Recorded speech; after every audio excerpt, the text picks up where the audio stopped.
Existem pessoas que precisam romper com namoros que são terríveis, desastrosos.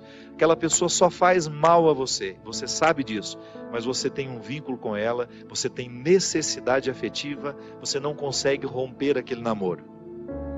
Então, de repente, você se encoraja, você fica com tudo claro diante de você, essa pessoa não me faz bem, eu não posso me casar com essa pessoa, porque se no tempo do namoro já está assim, imagina na época do meu casamento, depois no meu tempo de casado, vai virar um inferno pior ainda do que já é.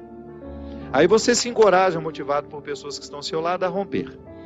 Aí é terrível no dia que você rompe. O sofrimento é cruel dentro de você. Parece que você nunca mais vai se recuperar, que você só pensa naquela pessoa. Por quê? Porque apesar dela te fazer tão mal, você tem um vínculo doentio com ela, de dependência afetiva. Você sabe que ela te faz mal, mas você não sabe viver sem ela. Aí você começa a dar passos. A primeira semana é horrível. Você sofre, você chora, você não pode ouvir a música, você não pode sentir o cheiro, você não pode ver aquele pedacinho de não sei o que ele esqueceu lá na sua casa, que tudo aquilo é terrível. Mas de repente você começa a dar passos de libertação. É como se você estivesse andando na direção de uma terra que só vai te fazer bem. E um mês depois aquele sofrimento ficou melhor, 2 meses depois aquele sofrimento melhor, e de repente você não está nem mais lembrando. Claro que ainda existe ali um vínculo silencioso sendo desarmado, porque a dependência afetiva, ela não morre da noite para o dia. A gente precisa, é como se você fosse sufocando uma célula cancerosa com o processo da quimioterapia, sabe? Que você vai retirando a vida da célula cancerosa, que é a célula que nos mata. Aí digamos que 3 meses depois, você encontra de novo com aquela pessoa e você tem aquela famosa recaída. Aí pronto. O castelo que você estava construindo, o chão que você tinha andado, que tinha sido tão difícil, você joga fora e você volta para o Egito, você volta para a escravidão. Você faz o mesmo que os companheiros de Moisés queriam fazer, voltar a comer a cebola, voltar a comer o alimento podre, estragado. Aí você reata aquele relacionamento, porque ele é doentio e você não cuidou da devida distância que você deveria manter. Porque quando você tem essa dependência afetiva, você tem que estabelecer a distância, porque senão você não se cura. Você tem que parar de querer saber da vida daquela pessoa, porque senão você não se cura. Você precisa parar de ficar fuçando o Facebook dela, porque senão você não se cura. Você precisa parar de ficar investigando a vida. Onde que ela foi? O que ela está? Você tem que cessar todos os pontos que podem lhe fazer querer voltar para o Egito. Porque senão você nunca vai se libertar. Aí 3 meses depois você está bela e formosa já, matando a célula cancerígena, você vai dar mais uns beijos na boca, volta àquela dependência horrorosa e o inferno retorna na sua vida. Na sua primeira semana é até bom que está tudo voltando. Daqui a pouco, minha filha, você está no inferno pior do que você estava 3 meses atrás. É assim. Quando a gente não sabe viver o desconforto que nos edifica, a gente se boicota o tempo todo. É como parar de beber, é como parar de fumar. Você fica sem fumar 1 ano e você comemora porque você parou de jogar aquela toxina cancerígena no seu organismo. E de repente você vai lá e acende um cigarro de bobeira e aquele vício volta como se fosse um monstro capaz de te comer inteiro.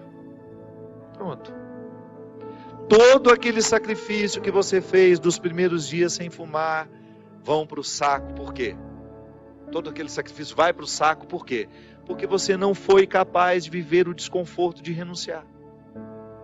Minha gente, é impressionante como essa mão de Deus nos auxilia assim, nos fazendo conscientes do que nós precisamos romper na nossa vida. São situações que a gente precisa estabelecer limites para elas, porque senão a gente não vai ser curado nunca. A gente vai ficar eternamente doente na fila dos necessitados, chorando e mendigando um pãozinho de bondade do outro, um pãozinho de afeto do outro. Pelo amor de Deus, nós não fomos feitos para isso. Nós não fomos feitos para ficar arrastando dependentes afetivamente dos outros. A gente foi feito para amar. E o amor só tem sentido na nossa vida se for para nos edificar, se for para nos ajudar a atravessar o desconforto do deserto. Caso contrário, ele não faz sentido. Esse pseudo-amor, esse falso amor que às vezes a gente diz sentir um pelo outro, que não nos ajuda nos desconfortos do deserto. Eu preciso viver os meus desertos, você precisa viver os seus. E os verdadeiros amigos são aqueles que reconhecem os desertos que o outro precisa passar e fala: isso mesmo. Vamos passar por esse deserto porque você precisa dele. Agora, a Poliana, ela quer aquela vida feliz, ordenada. Lembra daquela personagem? A Poliana, onde tudo era o jogo do contente, né? Para com isso. Assassine esse instinto infantil que existe dentro de você, que lhe faz ter medo dos desconfortos da vida. O desconforto da vida, quando bem vivido, ele só nos torna melhores. Tira essa máscara de coitadinha que você gruda na sua cara para os outros terem eternamente pena de você. Você só perde tempo na vida assim. Que bobagem! Deus nos segura na nossa mão, é para a gente ter condições de atravessar esse deserto. Não é para ficar recaindo eternamente e voltar a comer as cebolas do Egito, porque a gente teve dó de nós, porque a gente teve dó do outro, não. A caminhada é para frente que se vai. E chega um momento, quando Moisés chega diante de Deus e fala: agora você resolve essa situação, porque eu não sei mais o que fazer. Já construíram um bezerro de ouro no meio do caminho, já arrumaram confusão, já estão adorando até outras situações, então nem lembrando que o Senhor existe. Eles só não voltam porque está longe demais, mas retornam de outra maneira, não retornam na geografia, sabe? Eles não voltam geograficamente porque estava longe já do Egito, eles morreriam no meio do caminho, mas não voltavam geograficamente, mas voltavam afetivamente, porque às vezes a gente já ultrapassou o território da nossa escravidão físico. Eu já saí da cadeia, mas a cadeia não saiu de mim. É assim que funciona. Eu já dei os passos na direção da minha liberdade, mas eu não fiz a conquista da minha liberdade. Eu não decretei a conquista da minha liberdade. Então eu fico afetivamente preso ao meu passado, lamentando as cebolas do Egito, lamentando o namoro que terminou, a situação que foi terminada, a amizade que foi traída. Então, quando Moisés está diante do Mar Vermelho e ele fica apavorado, porque agora eles não tinham mais para onde ir, ou atravessavam o mar, ou voltavam para o Egito, e o exército do faraó já estava chegando para capturá-los, o que ele faz?